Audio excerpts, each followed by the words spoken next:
mais c'est une illusion. Hein.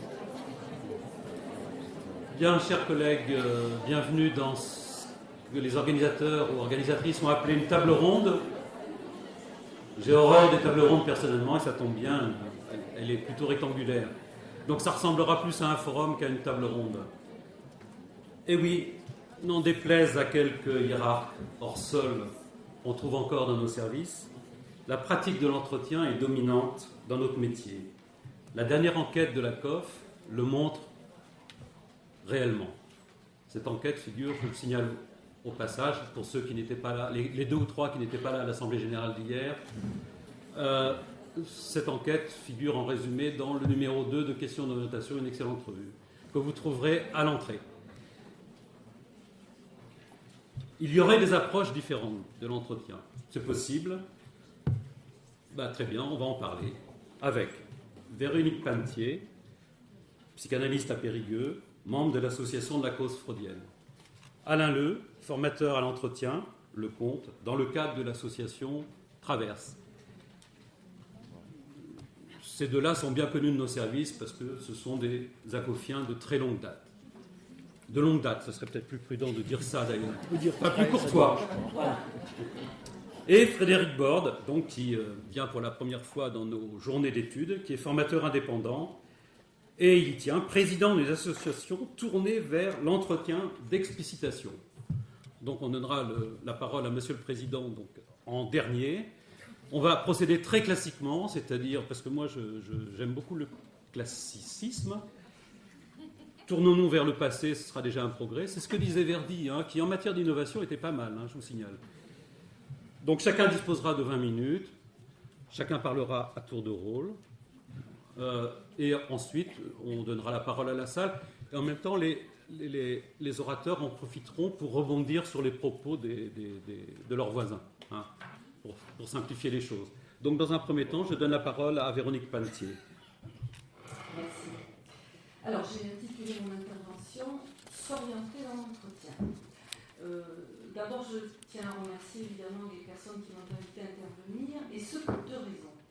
D'abord parce que le sujet que nous abordons cet après-midi me tient à cœur depuis longtemps, et ensuite parce que l'occasion qui m'est donnée aujourd'hui me touche de façon particulière. En effet, ça a été dit, je suis une ancienne conseillère d'orientation psychologue, j'ai exercé cette profession 30 ans durant, et j'ai dû faire le choix de quitter un métier que j'aimais encore, et dont je ne me suis jamais lassée, surtout concernant l'aspect du travail dont il va être question aujourd'hui. Alors, avant d'entrer dans le vif du sujet, je vais juste donner quelques repères dans l'histoire de la profession concernant l'approche de l'entretien d'orientation dont je vais témoigner. L'orientation scolaire et professionnelle française, ça a été rappelé hier à l'AG, est une exception en Europe et même dans le monde. Je ne sais pas si tout le monde réalise ça. Elle est la seule à être à la fois un service public ancré dans l'institution scolaire et en même temps animé par des psychologues diplômés. Cette exception est liée à ses conditions d'émergence très particulières, car elle est au départ indissociable du développement de la psychologie différentielle, dont elle a constitué l'un des principaux champs d'application en France. Et puis très vite, surtout dans les années 70-80, cette origine psychométrique s'est enrichie d'une approche clinique qui a toujours, et jusqu'à récemment, été présente dans les centres de formation des conseillers d'orientation psychologue, qui à l'époque ne s'appelait pas encore psychologue. Elle se maintenait également sur le terrain, de façon un peu désordonnée, mais souvent enthousiaste. L'approche clinique, la réflexion clinique était alors bienvenue, appréciée, mise en valeur, comme ce qui faisait la qualité d'un conseiller d'orientation.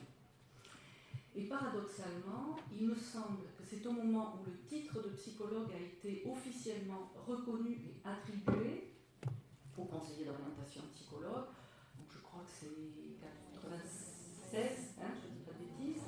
91. Beaucoup plus vieux que je pensais.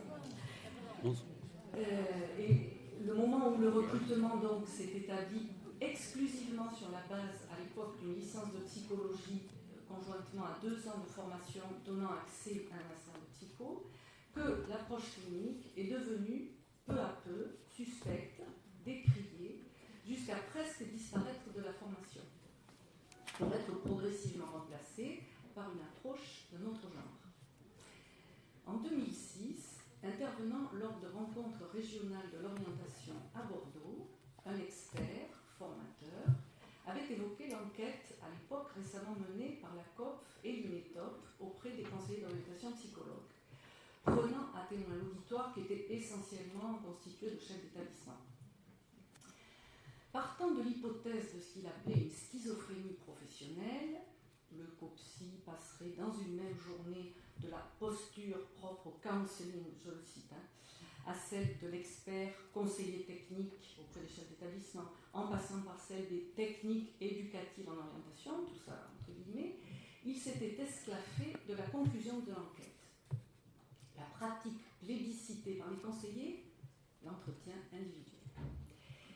Alors, comme le rappelait Jean-Louis Gersch, dans le dernier numéro de la très bonne revue Questions d'orientation, la revue de la COP, notre collègue Betty Perrin rend compte de cette toute dernière enquête réalisée auprès des COPSI, et puis là en moderne, parce que je crois que ça concernait 9 pays, les praticiens d'orientation dans 9 pays. Et c'est ça qui est formidable, 10 ans après, rien n'a changé.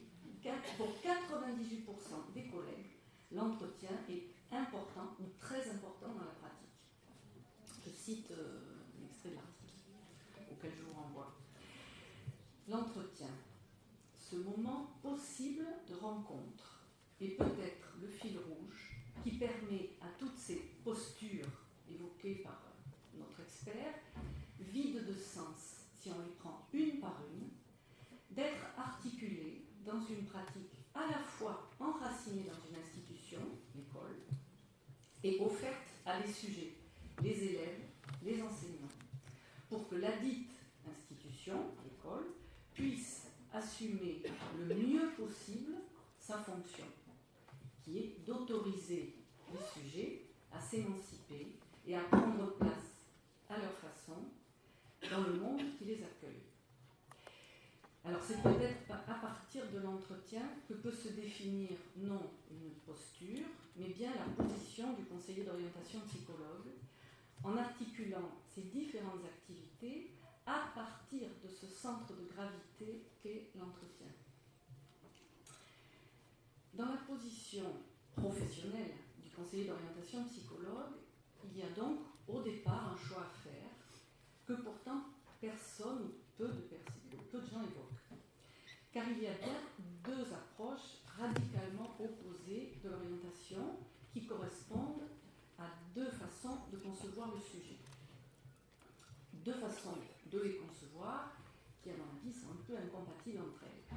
L'une est éducative et l'autre est clinique. Alors, une approche éducative de l'orientation repose, il me semble, sur l'idée que le sujet est connaissable et que, au prix de quelques efforts, on peut le rendre transparent à lui-même. Il serait composé essentiellement d'une somme de représentations sur lesquelles il faut et il suffit d'agir pour obtenir un comportement adapté à la situation de choix professionnel, par exemple. Vous reconnaissez un peu des choses qu'on entend depuis des années. Alors, une approche clinique de l'orientation, il me semble, est plus modeste dans ses objectifs. D'abord, elle ne croit pas à la transparence possible du sujet, pas plus qu'à la toute-puissance des représentations qui nous agitent. Il ne s'agit pas de dire qu'elles n'existent pas, mais à mon avis, elles ne sont pas toutes puissantes. Tout au contraire, cette approche se centre sur ce que la psychanalyse nous enseigne, le fait qu'une part du sujet humain reste toujours opaque, y compris à lui-même. Il s'agit donc de respecter plutôt cette énigme sans l'ignorer pour autant, car, autre postulat, c'est elle, cette énigme, qui est au centre des grandes décisions que nous prenons. En ce qui concerne notre vie amoureuse, par exemple, ou les choix que nous faisons pour décider de l'orientation de notre vie professionnelle, y compris. C'est donc sur une toute autre logique que l'on s'appuie. Il s'agit là de permettre au sujet de s'approcher de sa propre énigme pour avoir chance d'apercevoir les différentes significations qui y sont attachées et de prendre la décision d'opérer son choix à partir de ce qu'il a aperçu. C'est un pari. Il n'y a pas de garantie. On n'est pas sûr que ça va fonctionner. On peut juste espérer qu'un choix plus juste résulte de cette opération. Un choix qui, dans l'avenir, pourra se déployer. Attention, apercevoir, ce n'est pas forcément comprendre, et ce n'est certainement pas interpréter. Le problème du choix, lorsqu'il est rationnellement construit, c'est que ce qui fait énigme au cœur du sujet ne cesse pas pour autant d'être puissamment à l'œuvre. On peut faire ça, on peut travailler sans cette énigme au centre de la question, mais ça ne l'efface pas. Au bout du compte, cette part indomptée, méconnue, vient souvent faire indirectement obstacle à l'effectuation de la décision prise rationnellement. En clair, il ne suffit pas d'être bien informé, même si c'est nécessaire, pour pouvoir choisir de façon juste et vraie pour soi. Il me semble que c'est ce que vous constatez tous les jours dans votre travail au quotidien. Il y a des gens qui arrivent dans le bureau avec... ils en savent plus que vous, nous. Je dis encore nous parce que je n'ai pas tout à fait quitté le sérail, mais voilà. Pour autant, ils n'ont pas la réponse à leurs questions. Donc, c'est une condition qui est absolument nécessaire. Ça n'empêche qu'il faut absolument être au clair avec tout ça, mais elle est clairement insuffisante. Et il est devenu difficile de faire entendre ça, en tout cas dans certaines sphères hiérarchiques, dans mon expérience.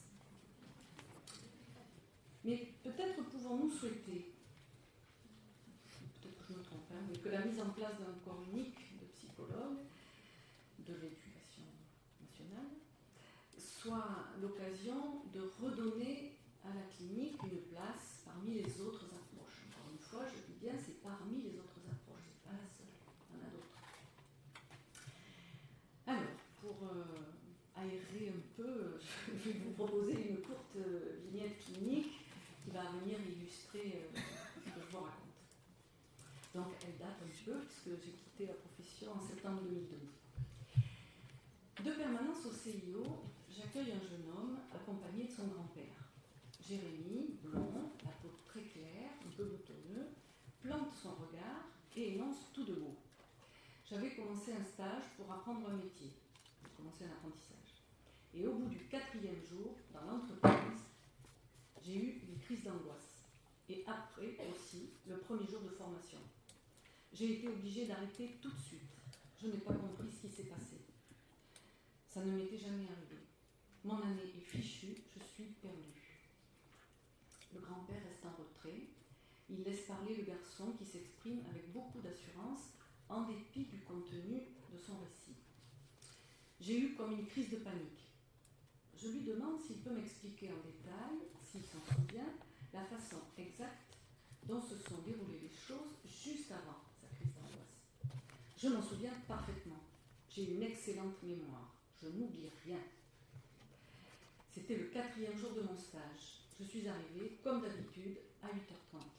J'ai commencé une recette avec des tomates et peu après, mon patron m'a demandé « Vous connaissez l'amour en cage ?» J'acquiesce. Il m'a demandé de les couper à la base pour qu'ils tiennent sur l'assiette.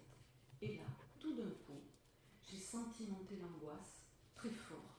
Je ne pouvais plus respirer, je tremblais, j'avais envie de vomir, je ne comprenais pas ce qui m'arrivait, pourquoi j'étais comme ça. Bon, ça, c'est vraiment un diagnostic d'angoisse, il l'a posé, et vraiment, il sait ce que c'est. Il poursuit. J'ai dû partir, tout arrêter. Impossible de continuer. Alors, on est retourné à la CCI et ils m'ont proposé la seconde techno-hôtellerie. Mais le premier jour, ça m'a fait pareil, j'ai pas pu rester. S'intercale entre nous quelques considérations sur la formation professionnelle et la formation générale, et puis je me lance, encouragée par la précision avec laquelle il évoque sa crise d'angoisse. Je suppose que vous avez remarqué que le déclenchement de votre angoisse ne s'est pas fait à n'importe quel moment. L'amour en cage, ça n'est pas n'importe Son visage alors s'éclaire, et ce sera le seul et unique moment de l'entretien, précieux suspens, où un sourire plein, abandonné, sans réticence, illumine son visage, et où une connivence légère, fugitive, palpite un instant. Pas de commentaire. Le grand-père, silencieux de bout en bout, risque alors la seule intervention qu'il s'autorisera. Ah, mais il faut que vous sachiez que son père est mort, suicidé quand il avait 4 mois et demi. Tout ça, c'était à l'accueil. Il n'y avait personne, j'étais toute seule. Sa mère a galéré. Nous l'avons gardé jusqu'à ses 6 ans et demi. Voilà, j'arrête là la vignette. Lacan, dans la première partie de son enseignement, aurait signalé là ce qu'il appelait un effet du signifiant. Quelque chose gît en ce point, dissimulé au sujet, mais pas tant que ça. Son sourire en atteste. Quant au lien opéré par le grand-père, il s'agit de rester très prudent. L'interprétation qu'on aurait pu faire, qu'il fait lui un peu, le grand-père, ce bon entendeur qui salue, l'interprétation, fanfaron, est un piège facile pour notre avidité à comprendre, qui balaye parfois trop vite notre patience à écouter. Peut-être il vaut mieux privilégier la patience, quelquefois. Alors j'ai toujours été frappée par une question qui revenait fréquemment dans nos ateliers de présentation de cas, puisque j'ai fait ça pendant des années avec quelques collègues, notamment des Marseillais, ou avec les stagiaires que nous recevions au CIO, concernant cette pratique que nous avions fini par désigner du terme de clinique de l'orientation. Que fait-on de ce que l'on nous dit ? C'est une question qui m'a beaucoup tourmentée au début aussi.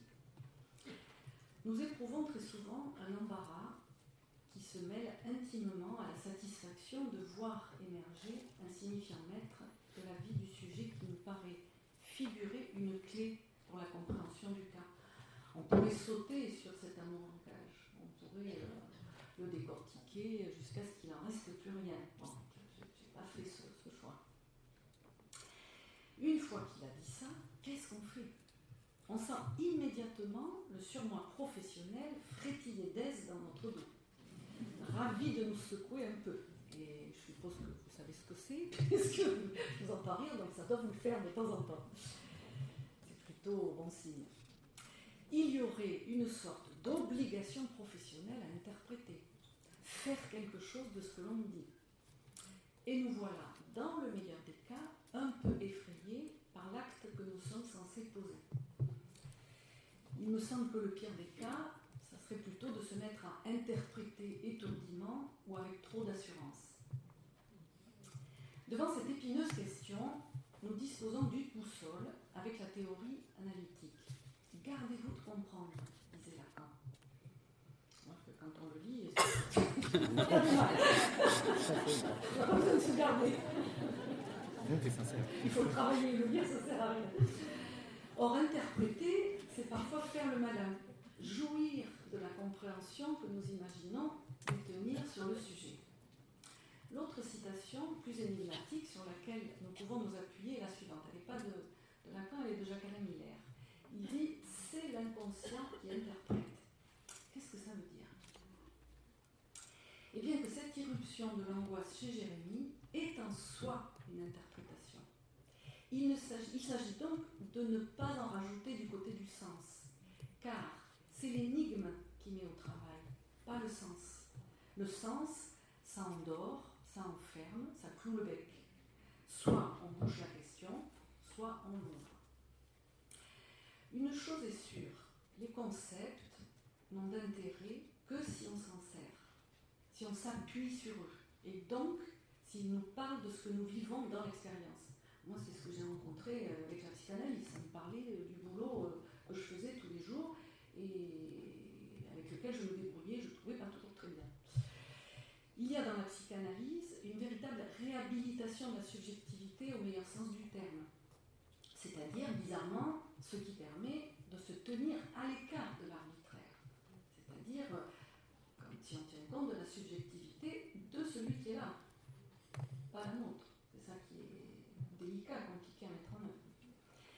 Il s'agit d'une certaine façon de prendre position. Prendre position, ce qui n'équivaut pas à adopter une posture ou à prendre la pose. C'est prendre position à l'égard du sujet. La posture, si souvent évoquée en formation, me paraît toujours susceptible de virer à l'imposture, contre le gré même du praticien. Il me semble, mais mon collègue va peut-être reprendre les choses dans un autre sens, une posture a quelque chose d'inamovible, de figé, quand la position, elle, est souple, s'adapte, tient compte absolument de celui à qui elle s'adresse, à la condition expresse qu'elle soit orientée par une boussole solide, c'est-à-dire qu'elle soit articulée à une théorie dont elle constitue en quelque sorte les faits. En 1996, il y a donc 20 ans, au JME de Mulhouse, une psychanalyste, Charlotte Erfray, disait ça très joliment. Il faut savoir habiter sa maison épistémologique, là où on a choisi d'être professionnellement. Alors, de quoi est faite cette position ? Eh bien, elle inclut au départ la conviction que chaque sujet est porteur d'un désir indestructible, dit Freud, même s'il peut être mis à mal. Je ne sais pas si aujourd'hui, le dit de Freud, un désir indestructible, est encore la même valeur. Je crois qu'on rencontre des sujets chez qui le désir a eu du mal quand même à se construire, à se constituer. On a une nouvelle clinique là, qui n'est plus tout à fait freudienne. Et quand même, c'est sur ce désir qu'il s'agit de parier, autant qu'on peut. Le désir n'est rien de sage ou de civilisé. Ce n'est pas quelque chose qui se met en mots facilement. On entend ça tous les jours dans le travail. Ce n'est pas le désir de quelque chose. C'est plutôt ce que l'on peut dire comme ça. Le désir d'être vivant. Moi, c'est comme ça que je l'entends. Le désir dont parle Lacan, c'est le désir d'être vivant. C'est ce qui nous pousse, ce qui nous met en mouvement. C'est donc à ne pas confondre avec le désir d'être ceci ou d'avoir cela. Premier point donc, quand on s'engage dans ce travail, on fait un pari sur le désir. Deuxième point, cette position liée à ce pari résulte également d'un autre phénomène que nous connaissons tous et qui s'appelle le transfert. Le transfert existe dès que l'on parle. Le transfert, c'est, nous dit Lacan, une supposition de savoir. On rencontre quelqu'un à qui on suppose un savoir qui, au bout du compte pour le sujet, est un savoir sur le désir, sur ce qui cause le désir. Évidemment, le transfert existe dans beaucoup de situations d'entretien. Quelquefois, on va voir notre médecin et voilà, on est en situation de transfert à son égard. Simplement, on accepte de se mettre à la place que nous désigne le transfert ou pas. Celui qui vient nous voir en nous disant « je ne sais pas quoi faire », souvent, vous suppose un savoir sur ce qu'il devrait faire ou aimerait faire. C'est-à-dire, au bout du compte, un savoir sur son désir. Sur le plan inconscient, la question de la réalité de ce savoir ne se pose pas. On nous suppose, cela nous met à une place, dans une position. Ensuite, on accepte de l'occuper ou pas. Et il n'y a pas à juger de cette décision. Chacun est seul là, face à cette décision de prendre cette place où on est désigné ou pas. L'occuper, cette position, est une charge, un engagement qui se soutient d'autre chose que du savoir. Cet engagement se soutient du désir de celui à qui s'adresse le savoir, c'est-à-dire du conseiller. En clair, et pour le dire simplement, il faut lui vouloir quelque chose à celui qui a décidé de s'adresser à nous. Si on s'en fout complètement, il ne va rien se passer. Enfin, pas grand-chose. L'opérateur principal, donc, n'est pas le savoir, même s'il est nécessaire, c'est plutôt le désir. Ce qui ne veut pas dire, bien sûr, que c'est en étant ignorant qu'on peut être pertinent. Mais quand même, ce savoir n'est pas là, entre le sujet et celui qui l'écoute. Il ne doit pas faire écran. Alors, pour conclure, un souvenir de réunion de CELIO, la dernière année, où il s'agissait de décliner nos actions, nos objectifs avec leur mode opératoire, programmation d'actions collectives, de découverte des métiers. J'ai fait ça, bien sûr, des bonnes métiers, pas trop. une directrice qui n'était pas vraiment plus jeune que moi me disait « Oh, mais toi, on sait, tu travailles à l'ancienne. » À l'ancienne. Et le signifiant m'avait frappé. Est-ce vraiment hors sujet de recevoir Jérémie à partir de la question du signifiant, à partir de celle de l'inconscient, et même à partir de la question de sa structure psychique, par rapport à l'interrogation dont il est porteur? Pose-t-il seulement une question technique? Doit-on lui proposer de combler prestement une place vacante, ce que je n'ai pas manqué de faire sans succès, bien entendu? C'est comme tout le monde, hein? Bon, vous y êtes en plein là en ce moment, c'est ça que vous faites. Alors, doit-on lui proposer de combler prestement une place vacante, ou bien laisser vacante la place où l'énigme de l'angoisse va pouvoir se déployer en fait jusqu'à produire un effet de signification ou un point d'ancrage, à partir de quoi le sujet pourra s'extraire de ce qui le paralyse. Travailler à l'ancienne. Il me semble que c'est donner priorité à la parole sur la communication. C'est la parole dans sa valeur d'émergence du sujet et du désir qui pourrait primer sur la communication. D'où est évacuée la dimension subjective. Pas de dimension subjective dans la communication. C'est habiter notre propos et ne pas le vider du frémissement subjectif qui le rend vivant et toujours plus neuf. Merci beaucoup.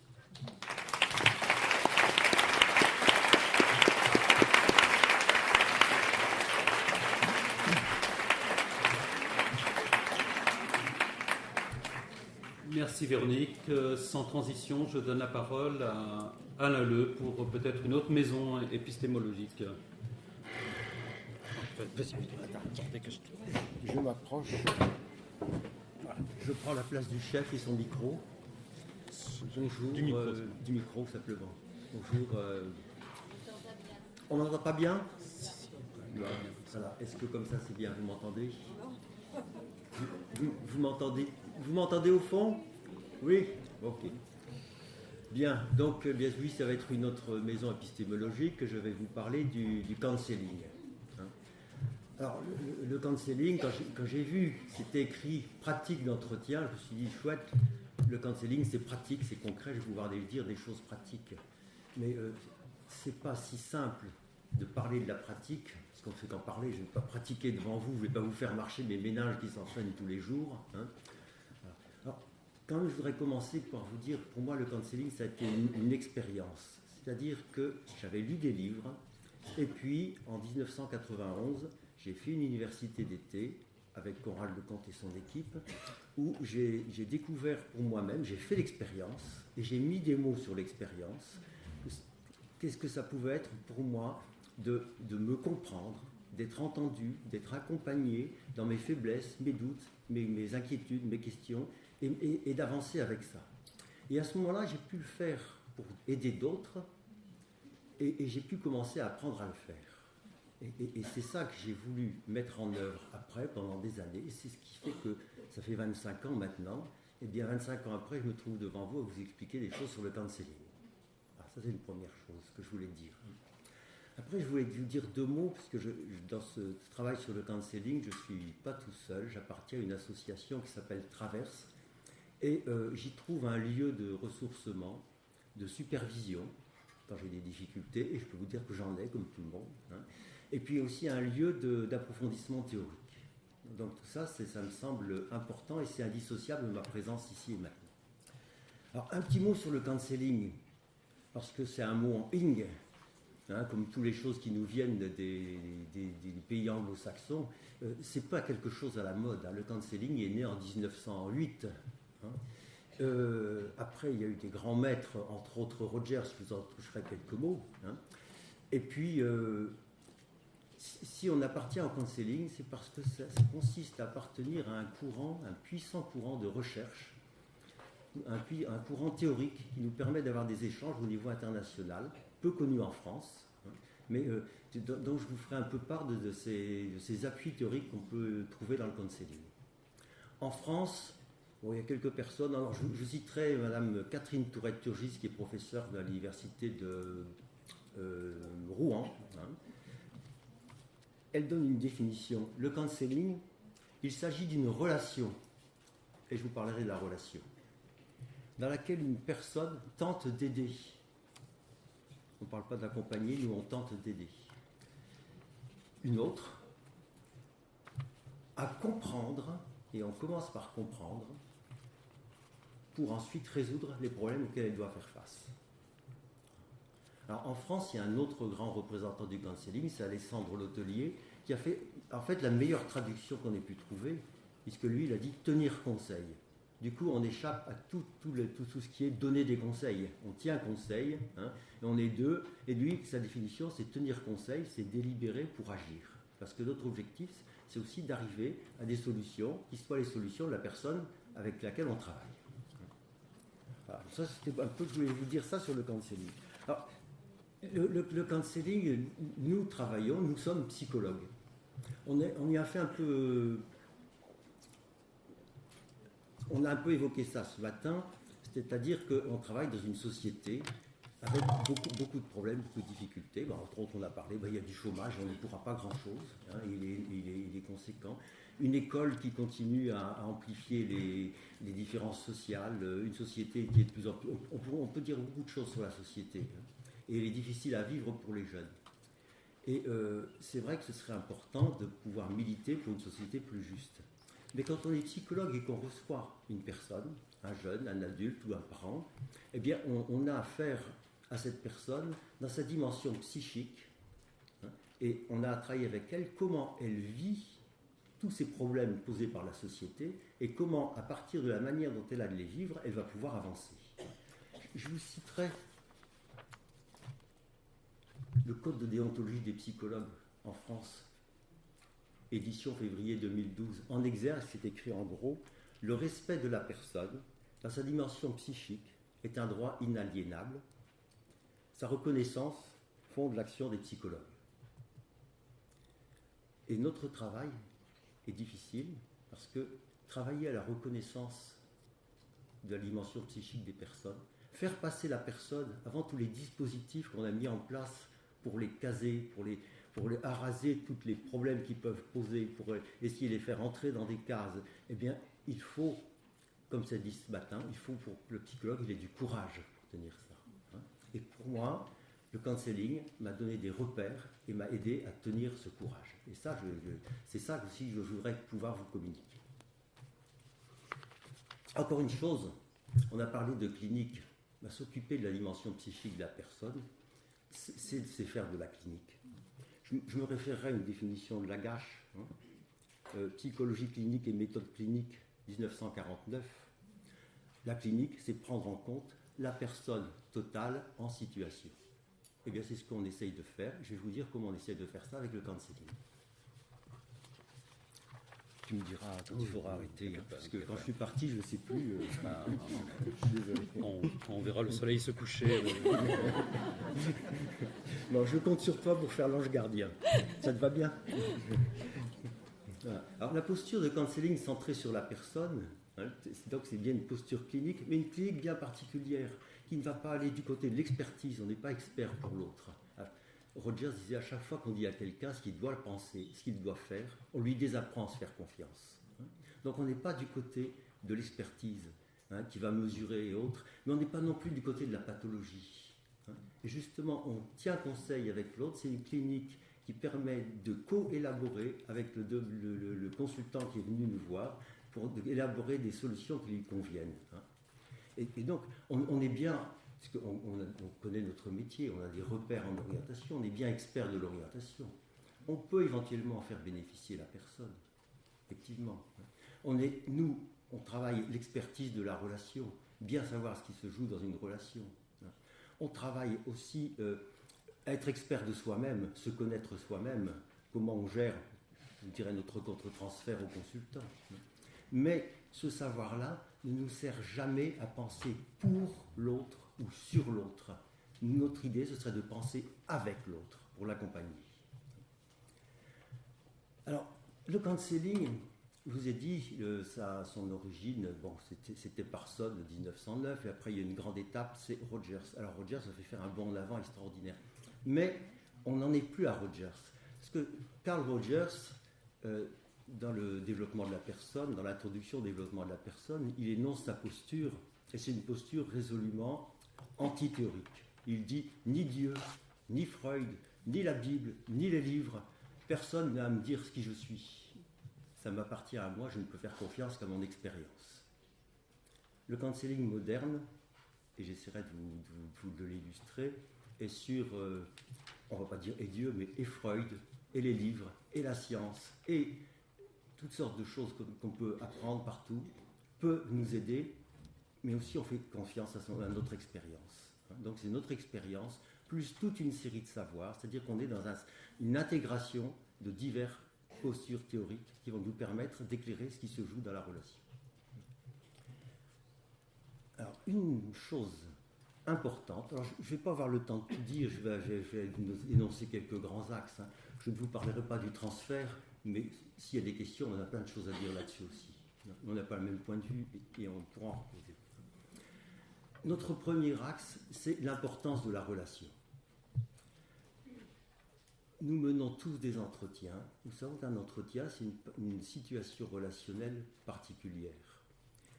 Il y a quelqu'un c'est une situation dissymétrique. Il y a quelqu'un qui est aidant, l'autre qui est aidé, ou consultant, ou conseiller.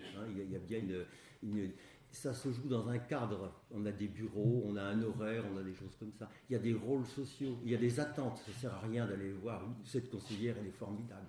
Et au-delà de tout cela, si on veut pouvoir travailler avec la personne, il faut pouvoir faire une rencontre authentique entre deux personnes. Et là, on utilise tous les acquis et tous les savoirs de tout le courant de l'intersubjectivité. Dans ma besace, j'ai deux exemples, je ne les détaille pas tout de suite, mais ça va depuis le jeune qui est amené à la porte par le CPE et le jeune qui dit « mon fou, il ne parlerait pas ». Vous en avez vu des comme ça. Et puis, un quart d'heure après avoir créé un lien, il va pouvoir parler lui-même et raconter ce qui se passe. L'autre exemple, dans ma panoplie, j'en ai beaucoup, mais l'autre, c'est une dame qui vient, une dame très chic, mère d'élèves de terminale S, et qui vient demander quelles sont les meilleures classes préparatoires pour mon fils. Puis vous connaissez bien toutes les petites ficelles, parce que les gens de l'éducation nationale sont au courant, vous allez m'informer pour que je sache. Et puis, entrer en lien avec elle, et 20 minutes plus tard, elle dit « je suis inquiète pour mon fils qui est en difficulté ». Et là, on va pouvoir travailler. Mais pour faire ça, il faut créer une relation, il faut entrer en lien, et le lien est extrêmement important. Donc nous, on a tout un travail qui s'organise autour de cette relation. Travail de supervision, et on travaille autour des besoins en relation. Et une fois que le lien est créé, eh bien, la personne elle va pouvoir se sentir en confiance, elle se sent reconnue, elle se sent validée, et elle va pouvoir parler de ce qui se passe, de ce qui lui pose problème. Et c'est là-dessus qu'on va pouvoir travailler. Donc on va être sur l'importance de l'écoute. Alors écouter quelqu'un, j'ai entendu dire ce matin des choses critiques autour de l'écoute, c'est déjà une base importante parce que écouter quelqu'un, c'est le valider, c'est lui accorder de la valeur, c'est lui accorder de l'attention, et ça n'est pas déjà rien. Mais en même temps, nous, quand on écoute, on parle toujours de Rogers et de non-directivité, ce n'est pas le mot du tout qui convient. On a une écoute libre, parce qu'on ne sait pas ce que va nous dire la personne, on n'a aucune intention quand il commence. Mais pour nous, écouter, c'est se centrer sur la personne. Donc il y a bien une direction. On n'est pas sur le problème qu'elle évoque, le problème il est là, la personne elle est là, on ne va pas se focaliser à deux sur le problème, on se focalise sur la personne qui vit le problème. Donc notre écoute, elle a un sens. Et au-delà de donc on se focalise, c'est une posture.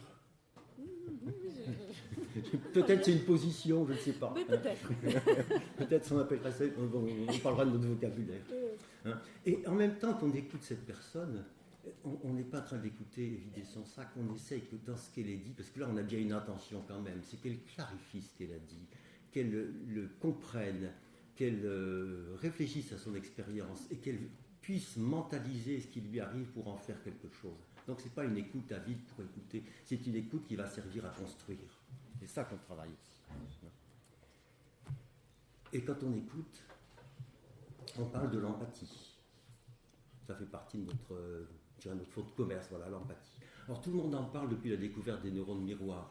Mais l'empathie, chez Rogers et les gens qui font du counseling, C'est ancien. En 1991, je me suis entendu dire plusieurs fois, alors là, tu fais du maternage. Alors, l'empathie, ça n'est pas du maternage. Hein. L'empathie, et je vais le dire comme ça, parce qu'en travaillant en formation, très souvent, je vois des conseillers qui disent « mais j'étais en empathie ».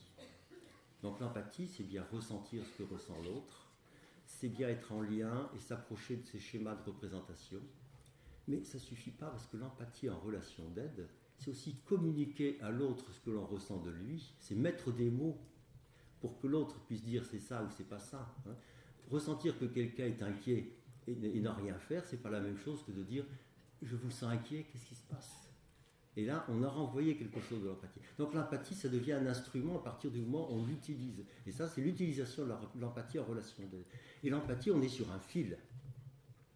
J'ai l'image de l'illustration du funambule. Le conseiller, il est funambule, et puis sur le fil, il y a son consultant, et on est tous les deux sur le fil. Et le consultant fait balancer le fil. Hein. Et l'empathie, elle va aller d'un côté, on va être trop proche. Hein. Et à ce moment-là, nous on appelle ça être en consonance. On n'est plus en résonance empathique, on est en consonance. C'est-à-dire qu'on est trop proche de l'autre, on a trop envie de l'aider, on est confondu avec lui, on se sent coupable de ne pas faire ce qu'il faut, et là, ça pose des difficultés. Hein. Enfin, et de l'autre côté, on appelle ça être en dissonance. Hein. On s'est éloigné de lui, il nous énerve. Il n'a qu'à faire son dossier à temps, il n'a qu'à se débrouiller. Enfin, voilà, vous avez des choses comme ça. Hein. Et l'empathie, c'est toujours... On penche sans arrêt d'un côté ou de l'autre. Hein. Et c'est un équilibre périlleux et difficile. Alors, on ne le tient jamais, mais ce qui est important, c'est d'avoir conscience de soi quand on est d'un côté ou de l'autre. Et des fois, c'est important aussi de rompre avec la personne pour lui dire « mais tu n'as pas fait ton dossier, là, on s'arrête hein, ». Mais pourquoi pas, ça peut être aidant, hein, mais il faut savoir ce qu'on est en train de faire. Hein. Puis de l'autre côté, des fois, des gens ont besoin d'être maternés. Mais la résonance empathique, c'est quelque chose qui se situerait au milieu. Hein. Une autre chose qui me paraît importante, c'est de savoir suspendre des solutions. Parce que là, je vous parle comme ça, et puis on en discute entre nous, et c'est facile, c'est simple. Mais nos consultants, comme je le dis souvent, les consultants, ils n'ont pas fait des stages. Donc ils débarquent, et puis ils veulent directement des informations. Voilà. Ils veulent l'oracle. Ils veulent quelque chose, parce que c'est comme ça, puis on va trouver des solutions pour eux. C'est-à-dire qu'ils vivent une pression, ils vivent une angoisse, et ils viennent nous la déverser, il faut en faire quelque chose. Et des fois, il faut faire un dossier pour le lendemain, on ne pourra faire qu'ouvrir une petite réflexion, mais comment se fait-il que le dossier il a été fait qu'aujourd'hui? Mais notre travail, c'est de toujours suspendre les solutions pour amener de la réflexion, amener de la réflexivité. Et on ne fait pas autre chose. Et alors, c'est difficile de suspendre tout en restant en lien. Parce que si on perd le lien à l'autre, on va suspendre, mais il va être tout seul, puis il ne sera plus avec nous, on ne pourra plus l'aider, on ne pourra plus travailler avec. Hein. Du coup, on est toujours dans cette dynamique. Hein. Suspendre les solutions pour permettre à la personne de réfléchir. La dame dont je vous ai parlé tout à l'heure, j'ai un peu suspendu les solutions. Elle a eu une liste des meilleures classes préparatoires, 8 parades des classes préparatoires, commenté la liste, et puis tout en commentant, ça s'est ouvert, et puis elle a pu dire « oui, mais je suis inquiète pour mon fils ». Et là, à ce moment-là, on va pouvoir travailler quelque chose. Et puis, un quart d'heure après, elle dira ouais, « mon mari dit que je le couvre trop. Qu'en pensez-vous, madame ?» « ah, vous avez peut-être raison, peut-être qu'il a raison. » Et là, on va avancer, parce qu'à ce moment-là, on fait un véritable travail de compréhension. Donc, suspendre les solutions. Et puis, j'ai encore du temps. Combien? 3 minutes. Oh, je ne dirai pas tout. Vous poserez des questions. L'autre chose importante, c'est quand on écoute à plusieurs niveaux. Hein. C'est-à-dire que dans ce que dit la personne, on va repérer ce qui est principal, ce qui est central. Alors, nous, on le repère, parce qu'on travaille, et on le propose, et il n'y a que la personne elle-même qui peut savoir si c'est central. Mais à partir de ce qui est central, justement, on va pouvoir élaguer des choses et problématiser. La dame est en question tout à l'heure, si elle arrive à dire « ah ben oui, maintenant j'ai bien une difficulté parce que je suis inquiète, mon fils il n'est pas très motivé pour les études », si j'ai réussi à me problématiser au moins à ce niveau-là, je vais pouvoir avec elle faire ce que nous on appelle une alliance de travail. Vous êtes inquiète pour votre fils? Est-ce que vous voulez bien qu'on en parle, qu'on en fasse notre sujet de travail? Et à ce moment-là, en accord avec elle, on va pouvoir se mettre à travailler cette question précise. On n'est pas dans la direction, la non-directivité, on est dans une directionnalité. C'est la direction que souhaite la personne. Et puis quelques minutes plus tard, quand elle va dire « Mon mari me dit que je le couvre trop et c'est peut-être de ma faute », eh bien, qu'en pensez-vous, madame? Puis là, elle réfléchit. Et puis on pourrait peut-être réfléchir à cette question-là ensemble, et on se met aussi à travailler cette question-là ensemble. Et puis elle va arriver à une solution qui n'est pas grand-chose pour elle, mais ça fait quand même, elle a beaucoup bougé. C'est-à-dire qu'elle va me dire, peut-être que ce serait mieux que ce soit mon fils qui vienne vous voir. Eh bien là, vous voyez, on a un entretien avec une demande, une problématique qui change. Donc l'alliance de travail a changé en route, et puis on arrive à une petite solution qui est la sienne, mais on est à quelque chose qui va bouger. Et c'est ça que nous visons. Alors j'aurais voulu parler de la formation des conseillers, comment on fait. Je n'ai plus le temps. On fera ça après. Vous me poserez la question. Merci. Merci Alain.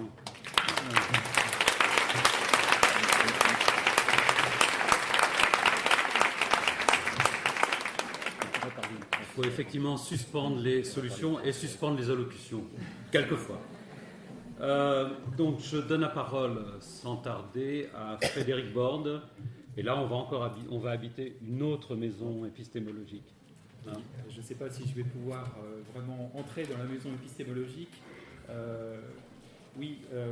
Alors, l'entretien d'explicitation, c'est un entretien, c'est un ensemble de techniques d'écoute et de questionnement qui vise à accompagner la verbalisation de l'action, de l'activité réelle, et plus précisément la part subjective de l'activité que la personne a réellement eue. Alors, il y a plusieurs entrées possibles pour vous expliquer un peu comment existe l'entretien d'explicitation. Je pourrais partir de l'inscription sociale de l'entretien d'explicitation tel qu'il existe aujourd'hui. Donc je suis formateur indépendant, il y a plusieurs formateurs indépendants. J'ai mentionné, et vous avez mentionné l'association dont je suis président.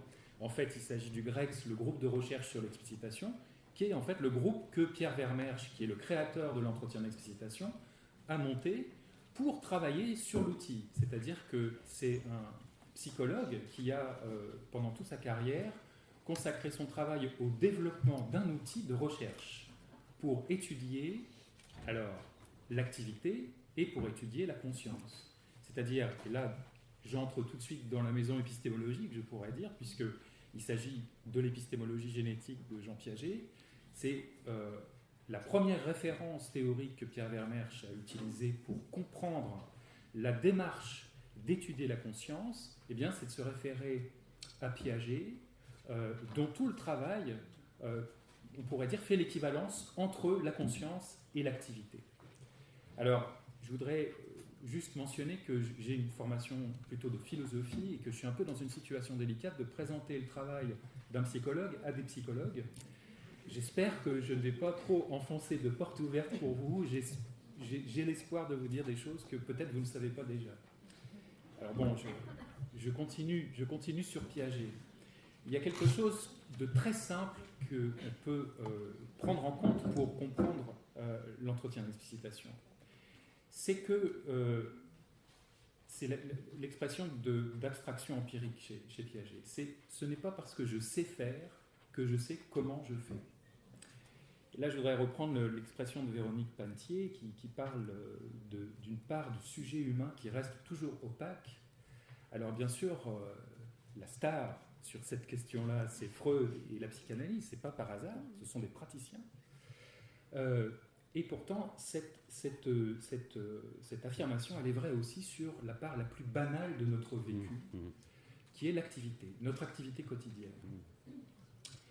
Il est aberrant lorsqu'on constate à quel point nous savons peu nous référer à notre activité réelle. Peut-être vous l'avez mesuré. Je dirais, il y a des gens qui pensent qu'il suffit d'avoir vécu quelque chose pour pouvoir le décrire. Et puis, il y a ceux qui ont essayé. Je ne sais pas, vous êtes certainement parmi les gens qui ont essayé, qui avaient essayé. Lorsque l'on essaye d'accompagner quelqu'un dans la description de son activité, alors après, tout dépend des critères que l'on a et des exigences épistémologiques ou heuristiques que l'on a, eh bien, on peut constater que la plupart du temps, une personne à qui on demande ce qu'elle a fait, eh bien, elle dit très peu de choses, premièrement. On constate qu'il y a très très peu de descriptions et que, je dirais, socialement, c'est admis comme ça. Ensuite, on constate qu'on a affaire à des généralités. C'est-à-dire que la personne accède plus facilement à des choses qu'elle pense faire régulièrement, tout le temps, et les présenter comme une généralité d'emblée. Donc nous avons, on pourrait dire spontanément, un rapport de généralisation à notre activité réelle. Et puis ensuite vient ce qu'on pourrait appeler des théories naïves, viennent des théories naïves et viennent aussi, alors dans les théories naïves, des fabulations en fait. Et là c'est intéressant parce que l'activité que nous avons, eh bien, elle est reliée à notre identité, elle est reliée à notre conscience, elle est reliée à notre identité. Donc en fait, lorsque l'on me demande ce que j'ai fait, c'est un petit peu comme si on me demandait qui je suis. Alors je peux avoir tendance à enjoliver ce que j'ai fait pour enjoliver qui je suis. Et tout ça, c'est d'autant plus admis que du côté de celui qui questionne, on a le même problème. C'est-à-dire que nous sommes, par notre, disons, équipement commun, social, mais très peu équipés pour questionner réellement l'activité. Comment tu as fait ça? Bonne question. Tout juste après, c'est pourquoi tu as fait comme ça? Et là, peut-être vous le savez déjà, ça aussi, le pourquoi. Le pourquoi, il va nous amener dans la justification, il va nous amener dans l'explication. Mais en fait, l'entretien d'explicitation de l'activité réelle, ici, là, Pierre Vermeersch, ce qu'il entend par explicitation et par explicitation, c'est en fait description. Description de l'activité réelle, c'est-à-dire ni ajouter ni retrancher, dire les choses telles qu'elles se sont passées du point de vue du sujet. Alors, avec cette notion d'abstraction empirique, on comprend pourquoi eh bien, il est difficile pour chacun d'entre nous d'accéder à notre activité pour la décrire. C'est aussi difficile pour nous que d'accéder à notre conscience. Donc en fait, l'entretien d'explicitation, c'est une forme d'introspection guidée. C'est une forme d'entretien qui nous amène à nous mettre en contact avec nous-mêmes. C'est une forme de médiation de nous à nous-mêmes. Parce que, effectivement, si nous devons nous référer à notre activité réelle, nous devons être accompagnés, nous devons avoir l'aide d'une médiation. Mais cette médiation ne peut pas être assurée par le sens commun, par le langage commun, parce que le langage commun, lorsqu'il questionne l'activité, il ne recueille aucune information. Donc, nécessité de créer une technique.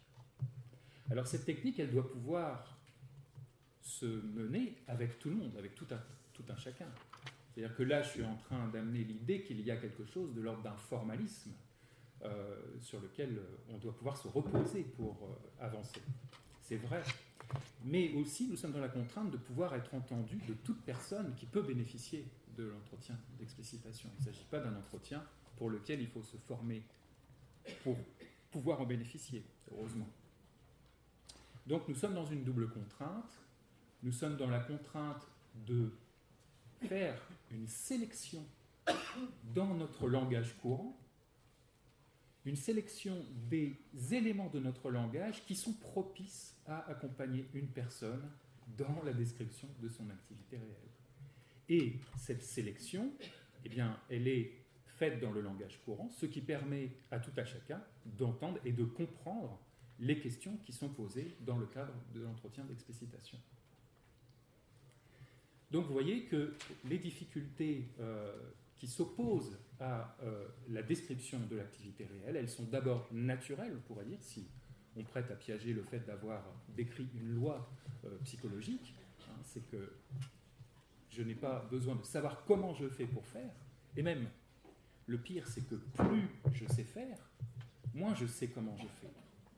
On a plus de chances d'obtenir des informations d'un apprenant que d'un expert sur l'activité réelle. Comprenez pourquoi, c'est que l'apprenant, il est présent à ce qu'il fait à mesure qu'il apprend. Et puis, à mesure que ces gestes, que ces représentations se forment en habitus, eh bien, tout ça passe dans une passivité. Et là, le terme de passivité ne vient pas de Piaget, il vient plutôt de la phénoménologie de Husserl. C'est le deuxième pilier, on pourrait dire, épistémologique de l'explicitation. Piaget et Husserl. On est quand même dans une descendance constructiviste kantienne. Donc là, c'est le nom de la maison épistémologique. C'est clair. Ouais. Et donc, et l'expert, en plus, il va résister parce qu'il va croire que si on le questionne de cette manière-là sur son activité, c'est qu'on le soupçonne d'incompétence sur son activité. Alors qu'en fait, non, il est juste incompétent pour décrire comment il a fait. Parce que chez lui, justement, toutes les identifications, toutes les recherches d'informations, toutes les prises de décision, toutes les effectuations se font, comme on dit, de manière automatique. Donc c'est passé dans une forme d'inconscient, qui est l'inconscient le moins célèbre, c'est l'inconscient phénoménologique. C'est-à-dire, si vous comprenez le paradigme constructiviste, hein, c'est l'idée que nous construisons le monde qui nous apparaît et qui fait sens pour nous. Eh bien, cette construction permanente du monde autour de nous qui fait sens pour nous, on n'est pas actif. C'est-à-dire, je ne suis pas toujours tourné vers les objets pour dire oui, ça c'est ceci, ça c'est ceci. Je prélève les traits de chaque objet pour faire un raisonnement pour pouvoir l'identifier. Non, heureusement, tout ça se fait. Hein, donc c'est le schématisme transcendantal qui se fait dans notre dos. C'est déjà une forme d'inconscient. Et du coup, après, il faut aller le récupérer. Il faut aller le récupérer comme l'inconscient libidinal, on pourrait dire, enfin, de source libidinale. Alors, il y a encore un obstacle. C'est que l'introspection guidée qui vise à faire décrire l'activité réelle, donc vous comprenez, j'imagine, l'intérêt de faire décrire l'activité réelle. J'interviens par exemple dans des IFSI. Dans les IFSI, on forme les infirmières avec des séquences de simulation. La simulation, vous le savez sans doute, elle a une grande valeur à partir du moment où on fait un débriefing. Et dans le débriefing, c'est intéressant quand on peut quand on peut amener la personne qui a agi dans la simulation à prendre conscience de ce qu'elle a fait durant la simulation. Donc, depuis le programme de 2009 des IFSI, où on leur propose de former des praticiens réflexifs, l'entretien d'explicitation figure parmi des techniques qui sont une réponse à cette préconisation pour eux. J'interviens aussi dans les CFA, donc les centres de formation d'apprentis. C'est la même chose. En fait, dans tous les endroits où il y a de la formation par alternance ou avec de la simulation, l'entretien d'explicitation est un outil jugé utile pour les praticiens. Alors, j'en venais à un dernier problème. Eh bien, c'est que si je veux former quelqu'un grâce à la simulation, je ne peux pas être à côté de lui pendant qu'il agit, en train de lui dire « Et là, maintenant, qu'est-ce que tu fais là ?» Parce que, évidemment, je ne vais pas du tout être en train de le former, je vais vraiment l'embarrasser. Donc, l'activité pour être décrite, l'activité réelle pour être décrite de manière heuristique, ne peut l'être qu'après coup. Donc, vous me voyez peut-être venir, c'est qu'on va travailler avec la mémoire. On va devoir travailler avec la mémoire. On ne peut pas travailler sur l'activité réelle en temps réel. On a toujours affaire à l'activité que dans l'après-coup. Alors, déjà qu'on demande quelque chose à un sujet avec des mots, perte de fiabilité par rapport aux critères de sciences physiques, et puis ensuite on écoute ce que le sujet dit, et on fait confiance à ce qu'il dit, fait confiance à l'accès qu'il peut avoir à sa conscience. Oh là là, tout ça, vraiment, sur un plan épistémologique, c'est vraiment très mou. Alors, avec la mémoire, là, c'est le pompon. Enfin, vraiment, en plus, il va falloir qu'il se rappelle. Alors, là, effectivement, il y a une réponse très délicate. C'est le fait qu'il existe une certaine mémoire dont le paradigme est la Madeleine de Proust. Alors, je suppose que tout le monde connaît la Madeleine de Proust, cette mémoire concrète, cette mémoire involontaire, qui n'est pas la mémoire qui avait commencé par être étudiée par Ebbinghaus, puisque dans le paradigme de la psychologie expérimentale, il fallait pouvoir reproduire l'expérience. Donc, la Madeleine de Proust posait vraiment un problème pour être étudiée. Donc, en réalité, elle n'a pas été étudiée, tout simplement. Quelques philosophes s'y sont intéressés, puisque ça ressemblait quand même beaucoup à l'introspection, et que l'introspection, c'est quand même à l'origine une propriété des philosophes. Disons, c'est la part philosophique qui est restée un peu en conflit au début du XXe siècle avec la psychologie expérimentale, et qui revient aujourd'hui en force. Donc les philosophes s'intéressent à la psychologie, au moins sur cet aspect-là des choses. Alors, on a appris, et là, j'espère que vous n'allez pas hurler, grâce à la PNL, on a appris à créer les conditions artificielles d'une Madeleine de Proust. C'est-à-dire qu'en questionnant le sujet à partir de ses modalités sensorielles, eh bien, cela fonctionne comme si on lui proposait un déclencheur sensoriel. Donc, eh bien, on peut mettre une personne en évocation de son activité réelle en commençant par lui demander de s'y référer de manière perceptive. Voilà. Alors, je suppose qu'il ne me reste plus de temps. Et encore moins d'après la dame qui me cause. Donc, je m'arrête ici, mais voilà, je pense vous avoir fait une présentation. Et puis j'espère fait sens. Merci.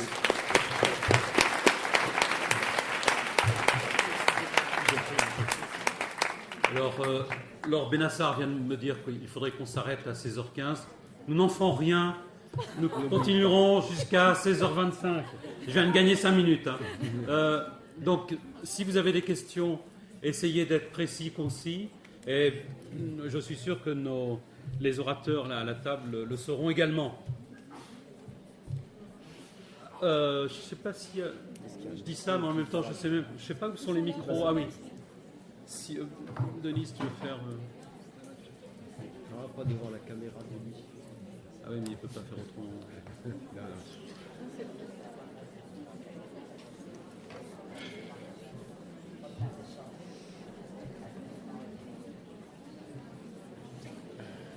Ah oui, c'est bon.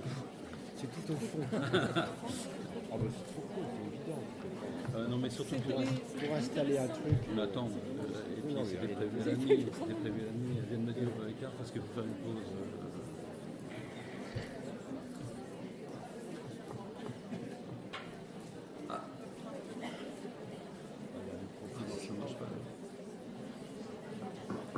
C'est bon, ça marche. Hein. Allez-y, allez-y.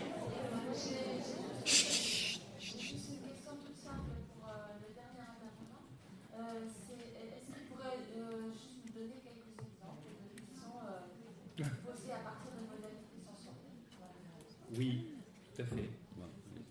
On commence un entretien d'explicitation en proposant une personne. Alors, d'abord, comme c'est une méthode d'accompagnement, il y a un contrat, comme dans la plupart des méthodes d'accompagnement. Donc, on se met d'accord sur l'objectif, et puis la personne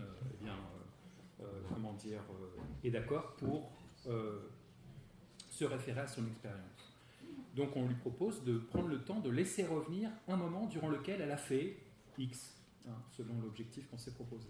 Et puis ensuite, donc pendant toute la première phase de l'entretien, on lui demande simplement de nous dire ce qu'elle voyait, ce qu'il y avait autour d'elle, où est-elle à ce moment-là. Il y a quelque chose qu'il est important de préciser, que je n'ai pas pris le temps de préciser, ce n'est pas venu dans ce qu'il donnait, c'est que pour se référer à l'activité réelle, eh bien, il faut se référer à un moment spécifié, c'est-à-dire un seul moment, un moment qui a bien eu lieu. Déjà, en faisant ça, on coupe court à l'habitude de généralité. Et lorsque on se réfère à un moment spécifié, du coup, on a affaire à un moment vivant. Du coup, on a affaire à de la sensorialité, on a affaire à de la perception. Sur une généralité, ça ne sert à rien de demander à une personne de se référer à ce qu'elle voit quand elle fait du ski. C'est tout de suite absurde. Donc là, on pose des questions sur les modalités sensorielles. Alors, encore une chose, on pose des questions vides de contenu. C'est très important. Ça vient de Rogers, par exemple. On n'induit rien. Ah oui, alors ça, c'est... Et je n'ai pas abordé la dimension éthique non plus, mais il est très très important de ne rien induire, parce que lorsque l'on met une personne en évocation de son activité réelle, la moindre induction peut créer un faux souvenir. Ça, c'est quelque chose que les policiers savent très bien. Et donc, on pourrait dire que sur un plan éthique, c'est très embêtant. C'est très embêtant. Enfin, dans les formations, vraiment, j'insiste sur cette importance éthique de bien respecter le fait de poser des questions vides de contenu, et on apprend à le faire pour éviter de créer des faux souvenirs. Est-ce que j'ai répondu à votre... Une autre question, je crois. Hein. Allez-y.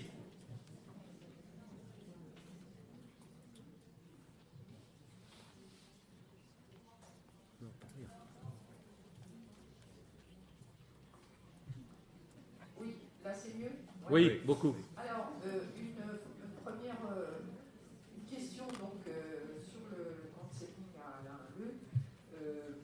J'entends bien dans ce qui a été présenté en fait différentes manières de faire dans le cadre de l'entretien, mais je ne vois pas trop à quelle conception du sujet on se réfère. Et d'autre part, je voudrais l'interroger sur finalement la position du psychologue dans ce cadre par rapport au débat de ce matin. La deuxième chose que je voulais dire, c'est plus peut-être une remarque, mais qui peut se prolonger en discussion par rapport à ce que disait Véronique sur une opposition entre une conception éducative et une conception clinique. Dans la définition qu'elle a donnée de la conception éducative, personnellement, je ne m'y retrouve pas. J'entends un sujet connaissable, prédictible, transparent à lui-même, qu'on va essayer de formater, sur lequel on va essayer d'induire de bons comportements bien normés. Mais on peut aussi avoir une autre conception de l'éducation qui vise justement à développer l'esprit critique, la prise de conscience des enjeux et le développement. Donc, dans ce cas, la question de l'approche clinique prend une autre dimension. Alain Leu. Ok. Bon, alors la question, c'est la conception du sujet dans l'approche du counseling. Alors, je dirais, on a une conception, le counseling appartient, si on regarde un peu, aux États-Unis, on l'appelle la troisième force, courant humaniste existentiel. Hein. Donc, humaniste, hein, l'humain est important, existentiel, ça a à voir avec l'existentialisme, hein, l'humain est quand même quelque part un petit peu responsable de ce qu'il fait. Donc, il a beaucoup d'inconscient, c'est vrai, mais on peut aussi travailler à conscientiser le plus possible. Alors la position qu'on peut avoir à ce moment-là, c'est, et ça c'est Rogers, c'est l'expérience est irremplaçable, oui, mais une expérience réfléchie, une expérience qui a été élaborée, une expérience qui permet de mentaliser. Hein. Et donc la position du psychologue, c'est celui qui va permettre à la personne de mentaliser. Ce qu'on fait quand on travaille avec des consultants, on fait ça aussi avec les formations de conseillers, on développe la conscience de soi par rapport à la problématique qui est posée. Et on pense qu'il y a un degré de liberté possible si on améliore la conscience de soi. C'est-à-dire qu'il y a de l'inconscient, il y en a toujours, on en rencontre dans tous nos entretiens, mais il y a de l'inconscient plus ou moins profond, et à chaque fois qu'on peut permettre à quelqu'un d'avancer, de prendre conscience, on appelle ça avoir des insights, on lui permet de gagner un degré de liberté, et on lui permet d'avancer. Je ne sais pas si ça suffit, mais c'est une première type de réponse. D'accord. Alors, je pourrais dire en référence, excuse-moi, Non, je t'en prie. en référence, on a tout le courant de l'intersubjectivité. Hein, et effectivement aussi, si je dois dire deux mots sur la position du psychologue, le psychologue dans le courant de l'intersubjectivité, c'est quelqu'un qui entre en relation et on est en interinfluence mutuelle. Hein, et à ce moment-là, comprendre et expliquer ce qui se joue dans la relation pour les deux, hein, c'est en fait d'une certaine manière comprendre et utiliser son transfert et son contre-transfert et permettre à l'autre de l'utiliser, de fonctionner. Alors, par ailleurs, quand même, on n'est pas sur le désir.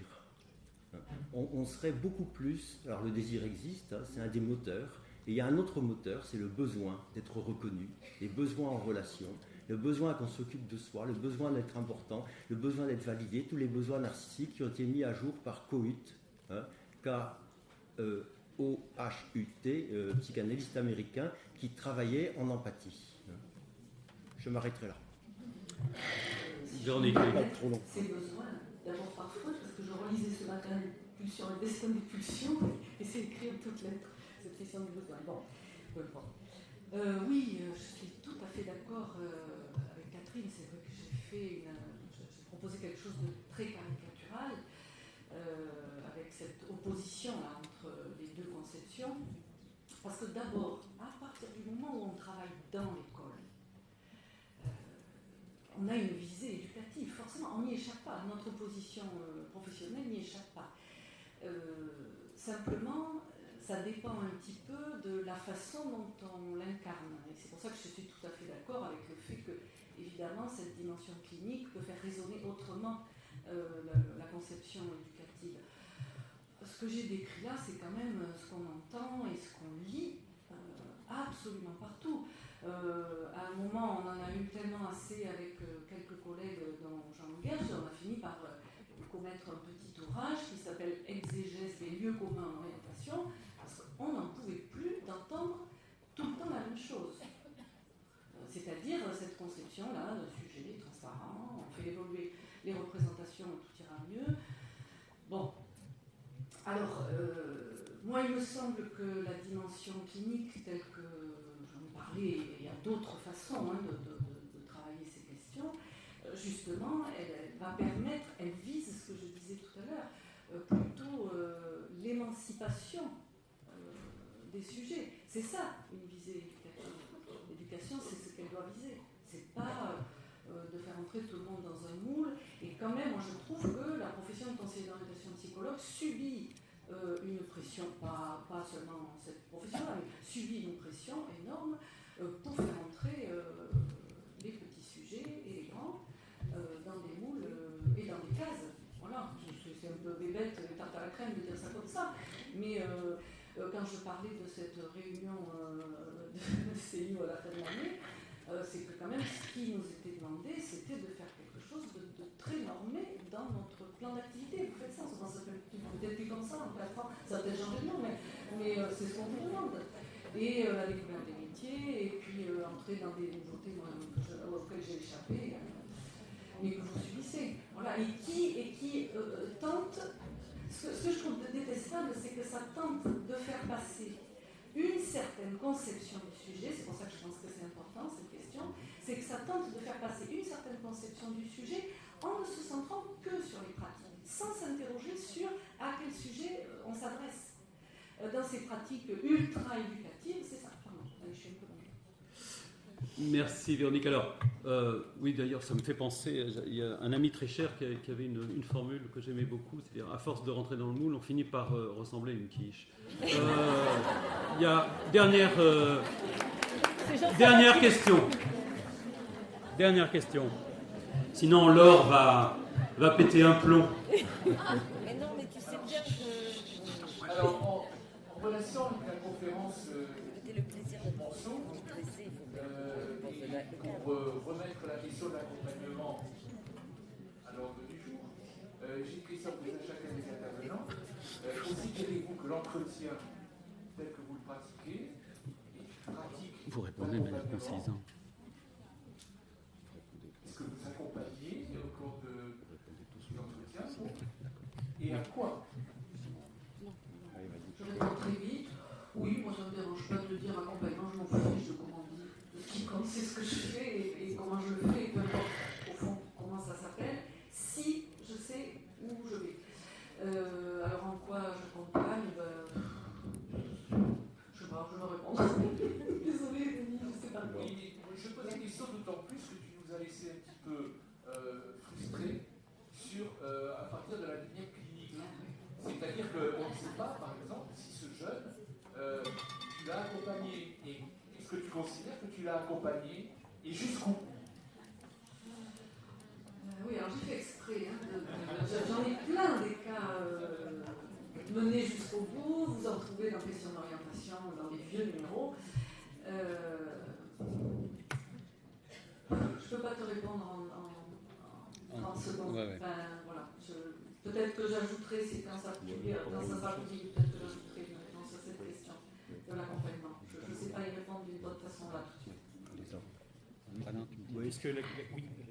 Bon, ben, non, très rapidement, le terme accompagner ne me dérange pas. Nous, on parle de tenir conseil, on parle de relation d'aide. Hein. Pour nous, accompagner quelqu'un en entretien, c'est l'aider à développer la conscience de soi, c'est l'aider à réfléchir sur ce qui lui arrive et à se comprendre un peu mieux.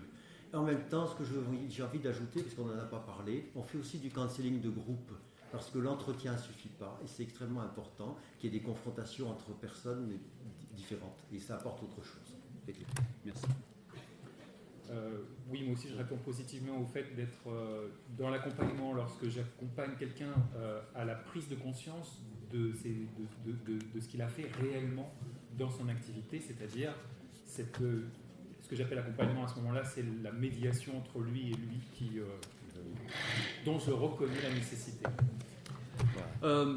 Merci de votre attention et merci aux conférenciers surtout.